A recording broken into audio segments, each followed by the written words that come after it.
Приветствую, друзья! В сегодняшнем выпуске. Сильное наводнение в Дагестане сносит дома. Циклон Эрминио принес снегопады на юг Франции, наводнения и пожары в американской Калифорнии, а также много других событий.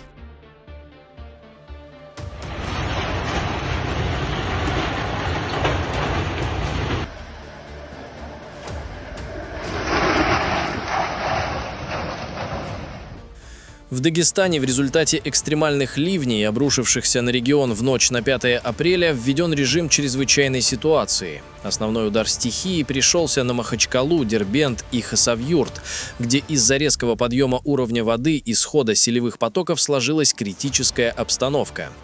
В столице республики на глазах у очевидцев произошло частичное обрушение многоквартирного дома. Фундамент здания был полностью размыт потоками воды, в результате чего постройка начала буквально уходить под землю.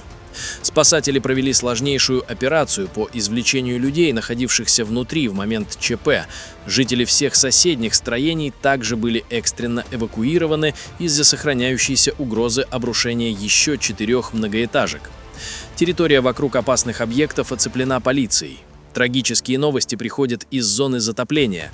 Под завалами частного жилого дома было обнаружено тело женщины, ставшей первой официально подтвержденной жертвой наводнения.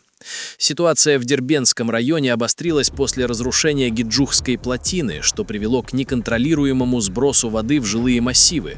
Мощный сель сметал целые улицы, заставив власти провести массовую эвакуацию. В частности, из микрорайонов поселка Мамед-Кала и населенных пунктов Михайловка, Дузлак, Заречная, Шулипу, Урсун и Плана планировалось вывести более 4000 человек, в том числе 800 детей. Эвакуированных жителей, общее число которых по республике уже превысило 3000, размещают в пунктах временного размещения, где организовано горячее питание и оказывается медицинская помощь. Инфраструктура региона парализована, без электроснабжения остаются 139 населенных пунктов, нарушено железнодорожное сообщение, отменена часть поездов. Транспортный коллапс затронул и федеральные трассы. На 917-м километре автодороги Кавказ из-за обрушения моста и критического подъема уровня воды движение было полностью закрыто в обоих направлениях. В Хасавюрте под воду ушел местный рынок, а улицы Махачкалы и Дербента превратились в бушующие реки. Власти подчеркивают, что это уже второе крупное наводнение за последние дни. Все службы переведены на круглосуточный режим работы для минимизации последствий катастрофы и спасения людей, остающихся в зоне бедствия.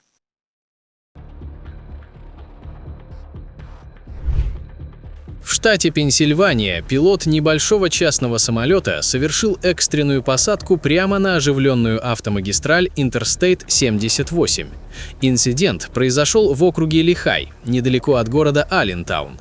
Воздушное судно вылетело из аэропорта Солберг в штате Нью-Джерси и направлялось в Индиану.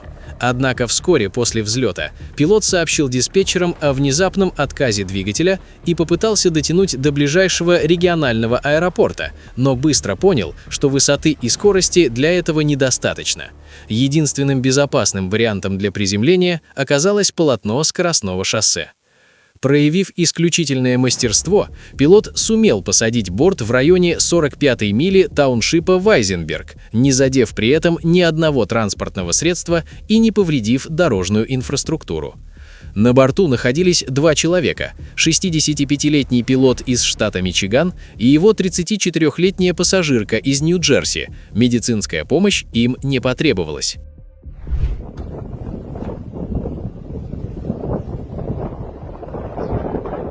Юг Франции оказался во власти мощного снежного шторма Эрминио, который принес аномальные осадки в горные районы страны. Наиболее сильно пострадали Пиренеи и Ардеш, а также соседняя Андорра. Стихия развивалась стремительно. При столкновении холодного влажного воздуха с северных широт с горным массивом Пиренеев за несколько часов выпало значительное количество снега. На высоте около 1500 метров образовался покров 30-40 сантиметров, на 2000 метрах уже 50-80 70 сантиметров, а в высокогорных районах Арьежа в массиве Монкальм толщина свежего снега достигала 1–1,5 метра. Снегопад сопровождался сильным ветром с порывами до 70 км в час. В результате были закрыты многие дороги, часть водителей без зимнего оборудования оказалась заблокирована на трассах. Несколько деревень в Пиренеях временно остались отрезанными от внешнего мира. По данным метеослужб, столь интенсивные снегопады в апреле считаются редким, но возможным явлением. В Баку и на Апшеронском полуострове продолжается ликвидация последствий масштабного подтопления, вызванного сильными и продолжительными ливнями, которые обрушились на регион. По данным Министерства по чрезвычайным ситуациям Азербайджана, интенсивные осадки привели к критическому повышению уровня воды в жилых кварталах и на стратегических транспортных развязках столицы. Наиболее сложная ситуация сложилась в Низаминском районе, в частности в поселке Кешля, где из-за неисправности канализационного коллектора и обилия дождевой воды оказались затоплены десятки частных домов. Всего из зон подтопления по всей стране за последние дни было эвакуировано более 760 человек, из которых 210 – дети. В самом Баку спасательные операции охватили Сабунчинский, Городакский и Бенагадинский районы. В Городакском районе серьезно пострадал торговый центр «Садарак», часть территории которого ушла под воду. Коммунальные службы города переведены на усиленный режим работы. Ведется непрерывная откачка воды с помощью насосов и очистка ливневых систем. Однако эксперты отмечают, что текущая инфраструктура города с трудом справляется с объемом осадков, который СМИ уже назвали рекордным за последнее десятилетие.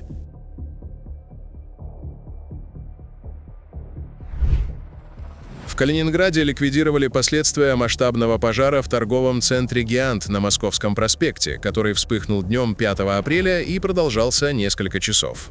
По официальным данным, в результате происшествия пострадали 3 человека, 2 из которых были экстренно госпитализированы. Огонь, стремительно распространившийся по фасаду здания, охватил 3 этажа торгового комплекса. Общая площадь возгорания на пике достигла 1000 квадратных метров. Согласно предварительной версии, причиной пожара стал загоревшийся автомобиль, припаркованный вплотную к зданию. Сотрудники магазина первыми заметили пламя, которое в считанные минуты перекинулось на внешнюю отделку торгового центра и ушло внутрь помещений. Сигнал о возгорании поступил в экстренные службы около 14:00, после чего к месту ЧП были стянуты силы МЧС, которым удалось локализовать пламя лишь к вечеру. Сообщалось о нескольких сгоревших дотла машинах на стоянке. В настоящее время на месте работают дознаватели, которым предстоит установить точную причину возгорания автомобиля и проверить соблюдение норм пожарной безопасности в самом торговом центре. В штате Калифорния, к востоку от города Морено-Валли, вспыхнул крупный лесной пожар, который получил название Springs Fire. Возгорание началось в районе зоны отдыха недалеко от озера Перес. За несколько часов огонь стремительно распространился, охватив площадь более 16,6 квадратных километров. Из-за быстрого распространения пожара власти ввели обязательную эвакуацию жителей. Были организованы временные пункты размещения, а также открыты приюты для животных. В тушении участвовали более 250 пожарных, десятки единиц техники и авиация. Сильный порывистый ветер значительно осложнял борьбу с огнем и способствовал его быстрому распространению. Из-за ухудшения качества воздуха был временно закрыт кампус колледжа Морено-Валли. По данным пожарной службы Cal Fire, к вечеру следующего дня пожар удалось локализовать на 95%, после чего приказы об эвакуации были сняты. Информация о пострадавших не поступала. Причины возгорания устанавливаются.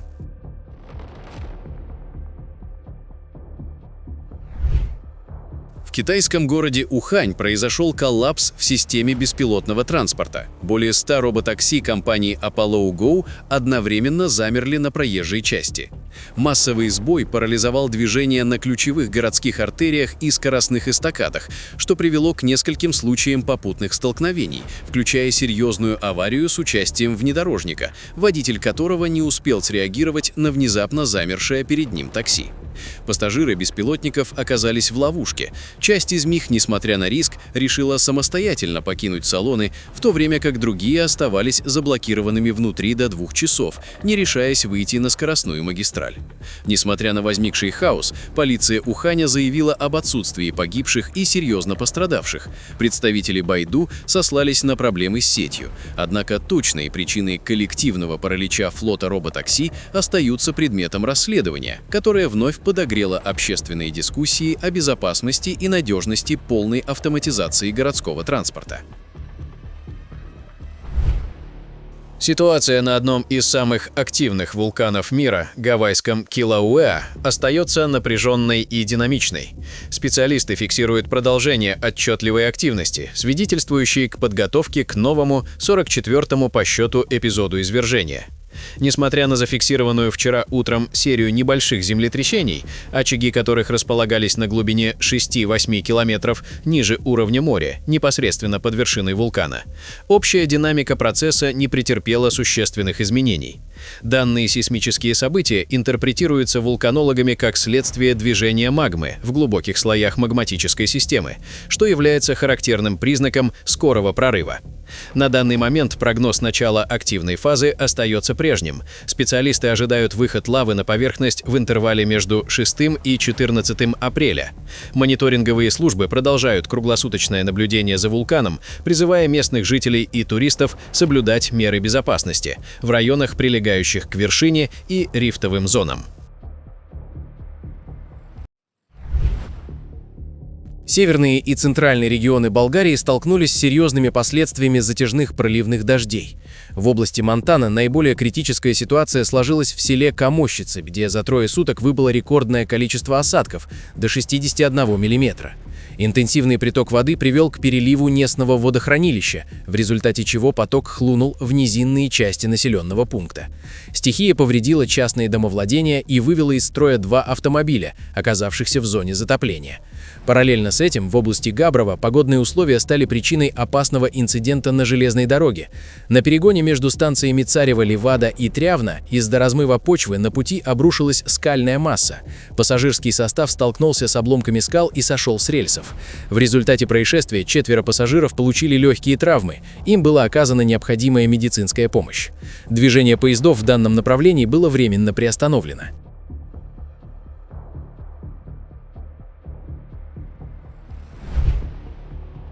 Провинция Тукуман на севере Аргентины столкнулась с разрушительными последствиями мощного штормового фронта. Проливные дожди, обрушившиеся на регион в считанные часы, вызвали внезапные и масштабные наводнения, превратив городские улицы в стремительные реки. Наиболее критическая ситуация сложилась в столице провинции, городе Сан-Мигель-де-Тукуман и прилегающих районах, где ливневые системы не справились с аномальным объемом осадков. Потоки воды буквально сметали все на своем пути. В нескольких районах города припаркованные автомобили были унесены паводковыми водами на значительные расстояния. На кадрах видно, как транспортные средства хаотично дрейфуют по затопленным проспектам, сталкиваясь друг с другом и элементами городской инфраструктуры. Экстренные службы были переведены на круглосуточный режим работы. Из наиболее подтопленных районов проведена эвакуация жителей.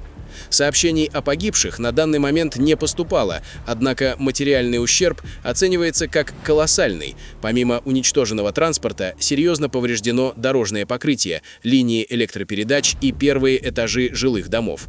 Метеорологи предупреждают, что почва в регионе перенасыщена влагой, что сохраняет риск повторных подтоплений.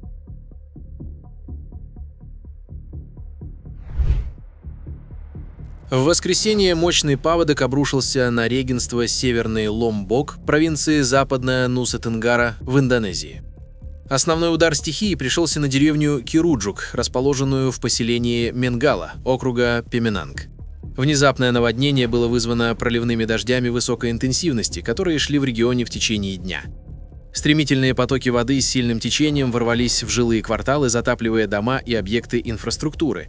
В результате разгула стихии один жилой дом был смыт и унесен потоком воды. По данным агентства по ликвидации последствий стихийных бедствий, в Кируджуке пострадали около 70 человек. Помимо Кируджука, наводнение также затронуло соседние районы. Пострадал район Дуsun-Телага-Варенг в деревне Пеменанг-Барат, где десятки домов оказались под водой. Местные власти уже начали распределение продуктов питания и предметов первой необходимости среди жителей, чье имущество было повреждено или уничтожено. Сильные ливни, обрушившиеся на столицу Анголы, привели к трагическим последствиям и масштабным разрушениям в Луанде. По данным местных властей, в результате разгула стихии погибли по меньшей мере 3 человека.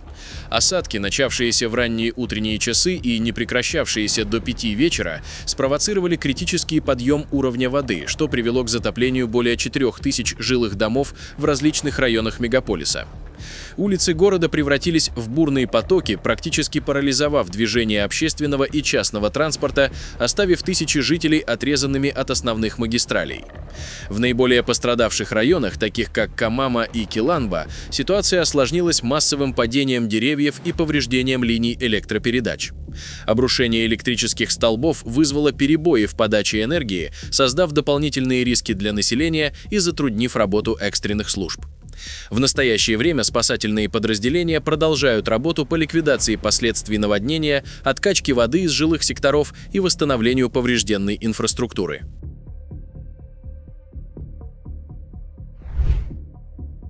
Сильные дожди, обрушившиеся на центральную часть штата Мичиган в первые выходные апреля, вызвали масштабные наводнения, привели к закрытию дорог, подтоплению жилых кварталов и эвакуации транспортных средств.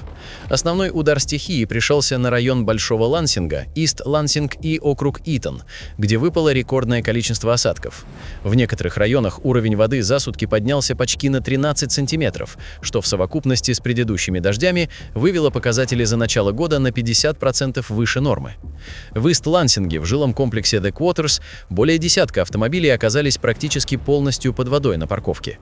Полиция штата Мичиган и местные власти перекрыли несколько участков ключевых трасс в округе Итон, признав их непроходимыми для транспорта. Разлив рек стал главной угрозой для инфраструктуры региона. Уровень воды в реке Гранд-Ривер поднялся выше 3 метров, достигнув основания моста в Лансинге. В Окимосе река Ред-Сидер вышла из берегов, затопив популярные прогулочные тропы и участки дорог. В Мидлинге из-за подъема уровня воды в реке Титтабавассе городские службы закрыли движение по нескольким улицам. Из-за сложной метеорологической обстановки в округах Ингем, Итон и Клинтон были отменены плановые испытания сирен оповещения, чтобы не вводить население в заблуждение на фоне реальной угрозы шторма. Власти настоятельно рекомендуют жителям избегать необязательных поездок и не пытаться пересекать затопленные участки дорог. Друзья, на этом наш выпуск завершен. Будем рады видеть вас снова. Подписывайтесь и до встречи завтра в новом выпуске.